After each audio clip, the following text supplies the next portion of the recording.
Good morning.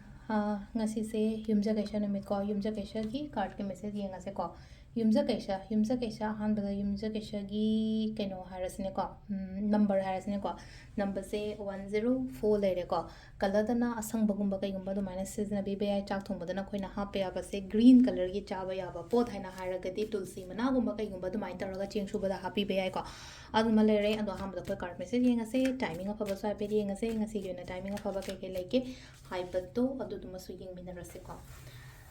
ado sida leiriba cards mayam sida ko hum khatang thokjarage ko card number 1 card number 2 card number 3 ko ahanba ani shuba ahum suba ko silere ko card ahum se card ahamba kansira ani shuba kansira natraga ahum suba kansira makhala se ko first card khan bangai gi oina silei se ko kitang hai tare ko chathok khotok pa phai ko ngasi se yumda sum leiba budi khara chathok khotok pa se isada phaba oigani ko khandang khalaga leigano hai tare ko chatpa khatang isada care piba nature ga connected oiba khopa tumba mayam doni ko ani shuba card sina kaino ani shuba card section lo khatang leino ko mi khuding makta loina thajaba yade ko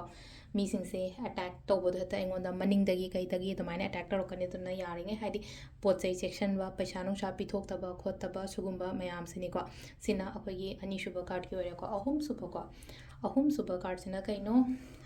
ngasi se katang harau tayamba khotpa adumagi mong da lai ko celebrations kai ka suguma mayam sini ko silai sina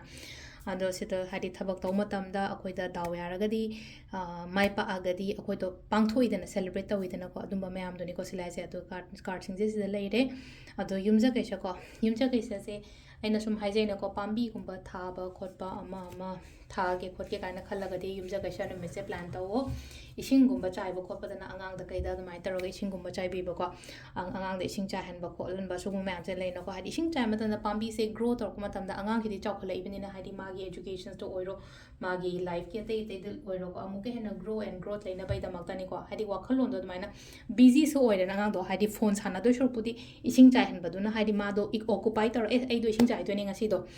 keno to do ni nungda waram sima natraga ayuk sima ai kitang hadi akoi leiriba gamla natraga ingon si ising chai do ni ai gi thone hairaga di keno to widana ko saman kon angang oida hadi akoi parents gen hadi duk thaba gi duty se akoi da oihandra aduna hadi dom mi orodi puma ma khai to taradi e wai teiba khuzai macha am paraga ising do wai tei thoga duk thaba ko ngasi gi ngang di ka shu to dren do gi pot myam do nungda mi orodi duk thong ai duk than do ni duk tha do ni khot do ni haiba gi dumai ta do hadi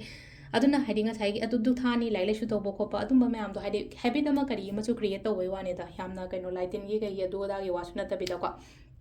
adu male ko timing fa pe di ngasi gi na timing se manga ga minute ni phutaruk ta gi ko nipan ga minute kuntra tare phang le ko adagi mu pung tara ga minute uhum daina drama thoi ga minute kun nipan phang le ko adagi mu pung ani ga minute tara ma pan dagi na